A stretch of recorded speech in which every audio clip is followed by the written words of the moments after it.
السلام عليكم ورحمة الله. ازيكم حبايبي؟ عاملين ايه؟ يا رب كلكم تكونوا بخير وفي اتم صحة وفي راحة بال. جاي لكم النهاردة ان شاء الله بيوم جديد وروتين جديد بإذن الله يعجبكم. يلا بينا بقى نشوف هنبدأ ايه ونعمل ايه النهاردة في الروتين النهاردة. ان شاء الله الروتين النهاردة يوم كامل متكامل كده، روتين منوع. روتين يومي، الحاجات اللي انا بعملها في بيتي يوميا. دي كده حبيت ان انا اشارك معاكم افكار اليوم يعني. عملت ايه وقضينا اليوم ازاي، فيا رب كده الفيديو يعجبكم. طبعا بدأت اليوم بقى زي ما انتم شايفين كده، بالفطار. الولاد كانوا عندي عايزين يفطروا بسكوت وكده وشاي. فنزلت بصراحة جبت بسكوت وعملت بقى ليهم شاي وعملت ليا نسكافيه وقعدنا نفطر. بص، هو انا قبليهم كنت عامله لنفسي ساندوتش كده يعني، فما كنتش جعانه قوي يعني. فكنت عامله لنفسي ساندوتش فطرته كده مع نفسي. كنت شربت بقى نسكافيه، قلت اشربه مع الولاد. فنقنقت كده معاهم حاجه بسيطه وهم قعدوا بقى يفطروا بسكوت وشاي وكده يعني. بس عايزه اشكركم بقى طبعا على كل تعليقاتكم على الفيديو اللي فات، ربنا يا رب يخليكم ليا. وشكرا جدا جدا من كل قلبي على كلامكم القمر وعلى دعواتكم الحلوه، وعلى ان انتوا هنتوني بان انا يعني الحمد لله اول قبض ليا في اليوتيوب. وانا كنت موعدكم قبل كده ان انا ان شاء الله اول ما يحصل معايا كده لازم انزل معاكم بفيديو اول قبض ليا. ولازم اشكركم طبعا لان انتوا سبب او جزء من مشاركني يعني النجاح، ومشاركني في اللي انا وصلت له. ومن غيركم بجد بجد القناه مش هتبقى ليها معنى ولا ليها اي حاجه. فبجد شكرا جدا جدا ليكم ان انتوا معايا وان انتوا واقفين جنبي وان انتوا متابعيني وان انتوا موجودين اصلا معايا في قناتي. يا رب يخليكم ليا ويديمكم في حياتي نعم العمر كله. ويلا بقى بينا نشوف ورانا ايه تاني. بصوا بقى، طبعا احنا بقى فطرنا واكلنا وتمام. وبعد كده بقى ايه، كان عندي بقى سمك كنت جايباه اليوم اللي قبليه. كنت حاطاه نضفته وحطيته في التلاجة. بس بصراحة ما قدرتش اتبله لان كنت تعبانة جدا اليوم ده. فقمت بقى قلت بعد الفطور كده اتبله، الحق اتبله. طلعت بقى خلطة من الفلفل اللي هو الشطة ده.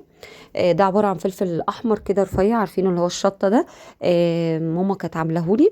فطلعت منه يعني معلقتين كده وعصرت بقى ليمون، حطيت خل وحطيت ملح وكمون. وتوم، جبت كمان هجيب توم، حطيت توم ايوه. وعملت بقى كل ده. طبعا حطيت ملح مثلا بتاع معلقتين ولا حاجه، عشان طبعا السمك لازم يحدق وكده فما بيبانش الطعم فيه. غير لما تسيبيه برضو كام ساعه يعني. فانا بقى عملت ايه، طلعته بقى كده وشطفت السمك. هو بص السمك ما كانش كبير قوي يعني، وسط فاهميني. انا بحب السمكيه الوسط، ما بحبش السمكيه الكبيره. آه، فالمهم طلعت بقى كده السمك كنت بقى منضفاه. هنا بقى قلت بقى افتحه كده من فوق زي ما انتم ما شايفين كده. اعمل فتحات بقى كده من هنا ومن هنا عشان خاطر ايه ادخل فيه التتبيله ويتشرب من طعمه. وطبعا انت بقى اي حاجه هتتبليها لازم تسيبيها كام ساعه عشان تشرب من التتبيله عشان يبقى طعمها حلو. وفعلا والله عايزه اقول لكم طعمه كان خطير، كان خطير حرفيا. آه، فطبعا بقى ايه زي ما قلت لكم كده، قلت بقى اتبل معاكم بقى السمك واسيبه كده في التلاجة بقى يتشرب من التتبيله. لحد بقى ما اخلص واشوف ورايا ايه. عايزه اقول لكم اليوم ده انا عملت فيه كذا حاجه كذا حاجه حرفيا. في حاجات صورتها وان شاء الله هنزلها لكم على القناه التانية، قناه من بيت ايه 2. هسيب لكم لينك القناه تحت في التعليم المثبت عشان اللي حابب يعني يدخل هناك ويشترك. انا طبعا بنزل هناك وهنا فيديوهات، فربنا كده يعني يكرمني من هنا ومن هنا. طبعا القناه التانية لسه جديده طبعا، اكيد لسه ما اتفعلتش لانها صغيره. فمحتاجين بقى ايه نفعلها في اقرب وقت. فيلا بقى اشتركوا هناك بقى كده وفعلوا الجرس هناك واتفرجوا بقى على الفيديوهات اللي انا نزلتها. وعايزه اقول لكم انا اخر فيديو منزلاه بجد فيديو حلو جدا جدا، هيعجبكم قوي. فروحوا بقى اتفرجوا عليه. وقولوا لي رايكم فيه وكده. وان شاء الله انزل معاكم بقى فيديوهات احلى واحلى باذن الله. بس كده زي ما انتم شايفين انا كده خلصت كده السمك وعصرت بقى ليمون. وهسيبه بقى في التلاجة بقى ايه يشرب بقى كده ايه من التتبيله. كنت كمان جايبه بانيه. كنت جايبه برضو بتاع ربع كيلو. فبرضو ايه قلت انضفه كده وانقعه كده في ليمون وفي ملح وهقطعه شرايح. لان احنا بصوا يعني انا كنت ناويه مش عارفه اعمله ايه، شاورما ولا اعمله ستريبس. فقلت لا هعمله ستريبس. وعايزه اقول لكم انا هقسمه على كيستين. طب كيستين يا ايه ده شويه. اقول لكم بصوا انا بحب ايه. انا عندي الولاد بيعشقوا حاجه اسمها بانيه. تمام. إيه، انا برضو بتزنق، يعني انا بتيجي عليا لحظات ببقى مزنوقه ان انا انزل اعمل لهم اكلات، يعني مثلا اجيب بانيه او اجيب حاجه، فبيبقوا عايزين، فانا مثلا ببقى مخليه كيس كده على جنب. تمام، زي بيقولوا كده كيس الزناقات يعني. فمخليه كده كيس على جنب، بحيث ان انا بقى ايه، مثلا لو مع الاكل احنا ممكن يكون عاملين اكل بايت، او مثلا الاكل ما فيهوش لحوم، مش معمول بلحوم او كده، فاطلع الكيس بقى واقليه على طول. هما بيبقوا حابين كده يعني. والى جانب بقى ان انا لو احتجت الكيسين عادي هطلع الكيسين وهقليهم هما الاتنين يعني. فبصوا يعني انا بحب كده، ابقى عندي كذا حاجه كده منوعه. وعايزه اقول لكم الطريقه دي بتخليه فعلا يعني كتير. يعني بصوا البانيه انا قبل كده عملته معاكم كتير في القناه، و... وقلت لكم قبل كده على ان انا موضوع ان انا لما بتبله بعمل خلطه ليه، فان شاء الله ابقى اعملها تاني معاكم يعني. ما بعمل ليه خلطه وكده واتبله واعمله بقى بالفيجيتار وكده، او اللي هو البقسماط اللي بجيبه اللي هو من ريتش بيك او بريدواي. ده عايزه اقول لكم بيخليه كده حجمه كبير ومتضاعف، فهو بيبقى حلو. المهم لو كده انا ايه نقعت البانيه كده، قلت في الملح والليمون. وطبعا انا قلت ايه ابدا اجهز في حاجات الغدا، يعني شويه حاجات كده حواليا. قلت اجهز طبق السلطه، بحيث ان انا بقى ايه وقت الغدا على طول بقى ايه ما ياخدش معايا وقت. طبعا عايزه اقول لكم انا عامله التجهيزات دي من الساعه 10 او 11 الصبح. يعني طبعا احنا اتغدينا الساعه كانت الساعه 4 لما اتغدينا. فطبعا لما بجهز كده كام حاجه قدامي قبل ما اخلص بقى اللي ورايا، واجي ادخل اعمل الغدا، فده فعلا ايه ما بياخدش معايا وقت. دخلت بقى على اوضه الولاد كده، قلت ارتبها معاكم. انا كنت عامله فيها روتين ونزل على القناه التانية، قناتي اللي هي من بيت ايه 2. فقلت بقى ايه ده اسمه بقى روتين يومي. روتين يومي ده يعني معناه ان انت بتعدلي كده السراير، بتكنسي سريعا لو بتشفطي السجاد مثلا، بتعدلي حاجه، بتنشري، بتشيلي حاجه في مكانها سريعه كده يعني. فده اسمه روتين يومي. فانا حبيت بقى اشارك معاكم الروتين، وعايزاكم بقى ايه تقولي رايكم برضو فيه، وتكتبوا لي تعليقات حلوه تحت. طبعا القنوات اللي انا وعدتها ان انا هنزل على المنتدى، انا نزلت فعلا اول فيديو على المنتدى. روحوا بقى شوفوه وادعموها بقى، ادخلوا لها كده وقولوا لها ان انتوا من جيش آية. ادخلوا بقى دعموها يا بنات، واشتركوا عندها وفرحوا قلبها. حطيت بقى لينك القناه بتاعها على المنتدى. ان شاء الله باذن الله يعني كل يومين هنزل قناه من القنوات اللي علقت لي في الفيديو بتاع اول قبض. يعني في برضو اصحاب القنوات اللي لسه بيسمعوني برضو ايه ادخلوا اكتبوا لي تحت، اكتبوا لي في التعليقات في الفيديو بتاع اول قبض، اكتبوا ان انتوا اصحاب قنوات عشان ادخل انقي قناه تانية. انا طبعا في قناه يعني في كذا حد علق لي، بس انا يعني اكتر حد هيكتب لي تعليقات كتيره هو ده بقى اللي انا هنزل له يعني دعم عندي في المنتدى. ويا رب اكون كده سبب في رزقه، وسبب في ان انا فرحت قلبه ولو بحاجه بسيطه. انا طبعا لسه قناتي مش كبيره، مش بيجي لي آلاف من المشاهدات يعني او كده، بس والله انا كل غرضي او كل نيتي من جوايا ان انا زي ما فرحت كده وحسيت ان ربنا يعني اكرمني من القبض يعني وكده. حبيت ان انا افرحكم ولو بحاجه بسيطه على قد ما اقدر، ويا رب كده قدرني يعني ان شاء الله كده القناه تكبر اكتر واكتر ومشاهداتها تزيد اكتر واكتر. وان شاء الله هعمل لكم برضو حاجات كده كل فتره كده ان انا ادعم قنوات وبدون مقابل. والله يعني انا مش حاطه في دماغي خالص ان انا اقول لكم مثلا دعم القناه بقد كده، مع ان ده شغل وده ناس كتير بتعمل الموضوع ده. وانا ذات نفسي يعني كنت بعمل دعم عند قنوات و... وكنت بدفع يعني عادي، يعني كنت بدفع وبحول فلوس ومبالغ وكده.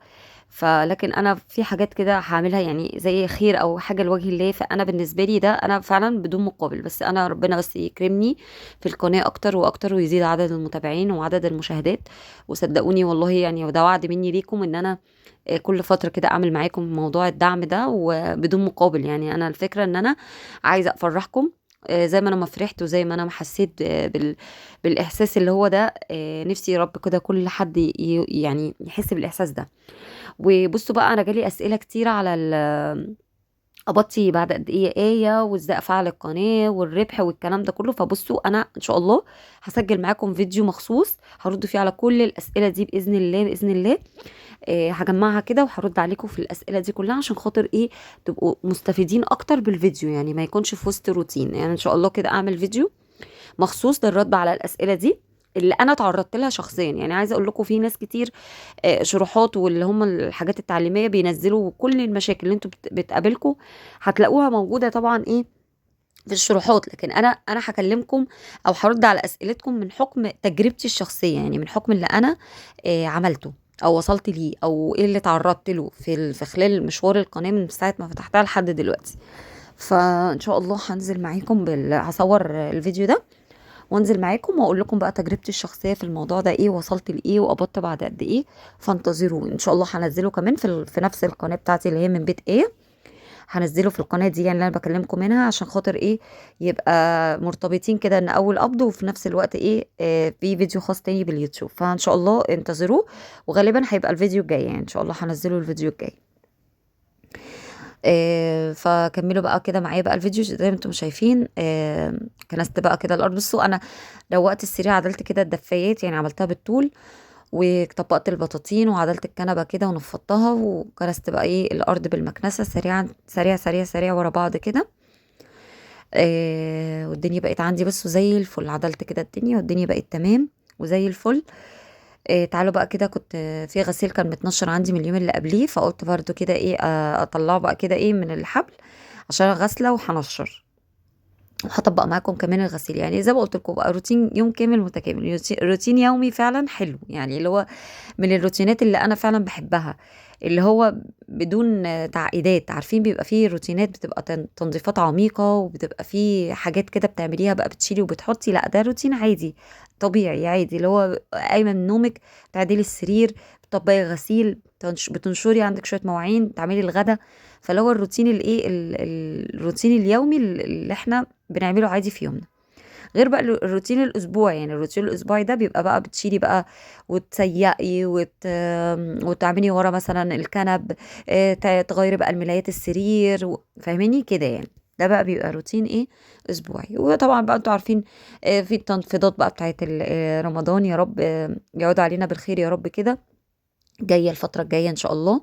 وكمان فيديو المشتريات خلاص يعني هانت قربت اصوره، يعني بجمع بس في شويه حاجات كده كمان زي ما قلت لكم، وان شاء الله بقى انزل معاكم بقى بالفيديو ده. عايزاكم كمان تتابعوا القناة الجديدة بتاعتي من بيت آية 2، علشان انا هنزل فيها فيديو حلو قوي قوي، تفريزات حلوة قوي هتنزل لكم في الفيديو الجاي في القناة من بيت آية 2. بجد هيعجبكم بطرق بسيطة وإمكانيات بسيطة بقلل الإمكانيات. فعايزاكم بقى برضو تروحوا تتابعوني هناك، تشتركوا هناك، عشان خاطر لما اجي انزله تبقوا ايه أول الناس كده اللي تشوفوا. بس كده خلصت تطبيق الغسيل ودلوقتي بقى بنشر. كان عندي بقى شوية الغسيل دول كنت حطاهم في الغسالة وانا بقى شغالة، يعني قومي كده من نومك شغلي غسالتك، وعبال ما تخلصي كام حاجة تكون خلصت تقومي منشرة.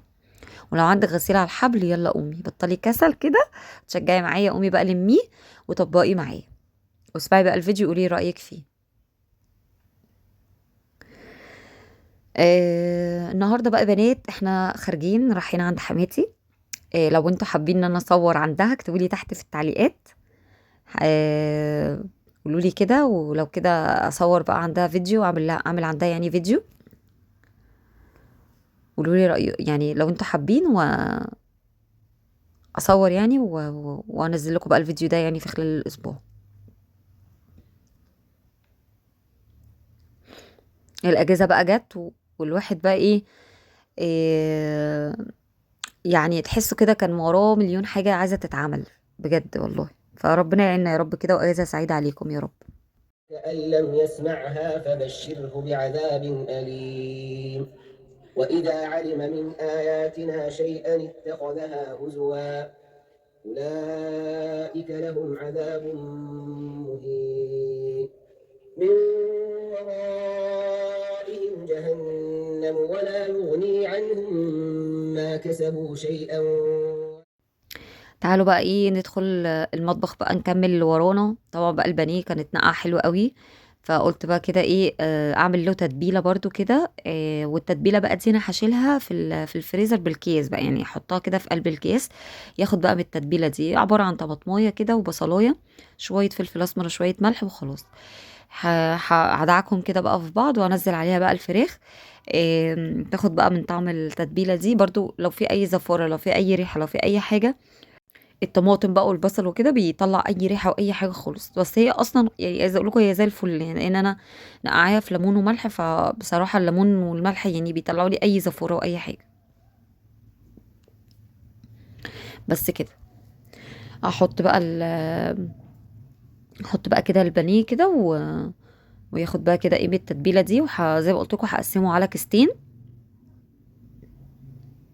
عشان بقى ايه ارمي كيسه في التلاجة يعني كيستين كده، واحده مثلا اطلعها واعمل شويه مكرونه، والتانية برضو ايه لو انا احتجت، يعني انا هشوف. انا عايزه اقول لكم زي ما قلت لكم كده، انا الولاد عندي يعني بيحبوه، يعني انا ببقى جايبه على طول، يعني انا على طول كده تلاقوني بجيب بانيه على طول، فتلاقوني مثلا في كيسه مرميه من هنا كانت فيها قطعتين، كانت فيها 3، فتلاقوني اخدت ده على ده، فبعمل كميه اكبر، فاهميني؟ بس. وبعدين احنا عايزين نتعلم ايه الاقتصاد شويه يا بنات. ليه بقى؟ قولوا لي بقى ليه. احنا دلوقتي داخلين على رمضان، ربنا يا رب ايه يعني يعود علينا بالخير يا رب كده. عايزين نزنق على نفسنا شويه اليومين دول او الشهر ده، لان في ناس طبعا بتبقى نفسها تجيب بقى شويه حاجات، سواء بقى من اكل، سواء من ديكورات، سواء بقى من تجهيزات. فطبعا بقى كل واحد بيبقى ايه زي ما قلت لكم كده، نفسه يعمل حاجه، نفسه يعني يشتري حاجه جديده، يشتري بقى شويه حاجات رمضان او مش رمضان والخزين بتاع رمضان والكلام ده كله. فاحنا بنعمل على قدنا، يعني احنا بصوا، يعني احنا ماشيين كده على قدنا. يعني انا عايزه اقول لكم ان انا من مشترياتي الاسبوعيه اللي بشتريها لبيتي عادي، بحاول على قد ما اقدر اطلع حاجه واشيلها في الفريزر تنفعني في رمضان، وهو ده اللي انا ماشيه عليه صراحه يعني. فزي ما قلت لكم كده يا بنات، على قد ما تقدروا، يعني على قد ما تقدروا حاولوا كده تزنقوا على نفسكم شويه في الحاجات اللي بتشتروها وبتجيبوها، عشان كل اللي نفسه في حاجه يقدر يجيبها، يعني يقدر كده يشتريها ويجيبها على دخلة رمضان، دخلة العيد، نفرح نفسنا. احنا يعني في ناس مثلا بتبقى شايفة من وجهة نظرها، يعني يعني ايه يعني يعني رمضان طبعا ده شهر خير وشهر بركة، وفي كل الخير، يعني رمضان لوحده اصلا ال 30 يوم دول هم اصلا خير وبركة. فبس في ناس تقولك يعني في ناس بتبقى مقفروها، يعني اللي هو بتكبر كده الحاجة وتقول لك هنجيب ونشتري وتعقد الناس، يعني فاهمين اللي هو ايه، يقول لك احنا نعقد الناس. بس انا والله على قد ما اقدر انا بحاول ان انا يعني انا طبيعيه وبعمل لكم حياتي الطبيعيه، ويمكن كتير لمسوا فيا كده، يعني لمسوا فيا ان انت فعلا يا ايه شبهنا وبتعملي الحاجه بطريقه طبيعيه، اللي هو مش بتصنع في حاجه، ومش ومش مثلا اللي هو عامله مخصوص اشتري بقى المشتريات واعمل المشتريات. لا انتوا عارفين يعني ان يمكن الناس اللي هي تبعتني او بتتابعني، معلش انا اسفه بس صوت عشان بعمل لهم شاي عشان احنا نازلين وقلت اعمل شاي بلبن للعيله ونازلين. فبقول لكم اللي متابعني وعارفني عارف ان انا يعني مثلا كنت بحوش في حصالة رمضان، مثلا بحاول على قد ما اقدر ادخر حاجة عشان خاطر ايه، اشتري حاجة انا نفسي فيها على دخلة رمضان. لكن انا مش هزنق نفسي، يعني انا مش هروح مثلا اقول لجوزي او اقف لجوزي، او انا مثلا من شغلي اقول يعني انا طبعا ولادي بقى في مدارس وكده، مدارس خاصة وكده، فانا طبعا بيبقى كل قرش محتاجاه ليهم يعني تعليمهم وكده. فمش هقف مثلا ازنق نفسي واقول ايه لا انا هجيب هشتري يعني، او هجيب حاجات مخصوص بقى وكده، وازنق نفسي ومش مشكله. طب ما احنا عندنا ترم تاني، احنا عندنا في مدارس، عندنا في الكلام ده. فانا على قد ما اقدر بقتصد شويه، وبلم ايدي شويه كده في المصاريف، وبناكل كل حاجه نفسنا فيها عادي، مفيش اي مشكله. بس احنا بنحاول على قد ما نقدر كده نلم ايدينا. فانت يا بنات بصوا بقى كده بنات، يعني حاولوا كده ان انتوا تقتصدوا شويه، تلموا ايديكم شويه زي ما قلت لكم. تاكلوا النهارده حلو، النهارده ارتاحي النهارده يعني انت مثلا عايزه تاكلي لحمه مثلا، بدل ما تاكلي قطعتين كلي قطعه، فاهميني؟ يعني حاولوا كده ايه، يعني لموا ايديكم في كذا حاجه. وزي ما قلت لكم اعملوا اعاده تدوير للحاجه. فاض عندك شويه شوربه، خديهم شيليهم في الفريزر، وبعد كده فيما بعد تاني يوم او بعد كام يوم هتعملي مثلا شويه محشي، ارمي الشوربه على المحشي، فانت كده عملتي الاكل طعمه حلو وصحي واللحمه، فاهميني؟ يعني بدون ما تكوني انت عندك لحمه او تشتري لحمه مخصوص. فاحنا اللي عايز حاجه هيعملها، يعني اللي نفسه في حاجه اكيد هيعملها. وربنا يا رب يوفقنا جميعا ويكرمنا جميعا ويجعل ايامنا كلها فرح وهنا وسعاده، اللهم امين يا رب العالمين.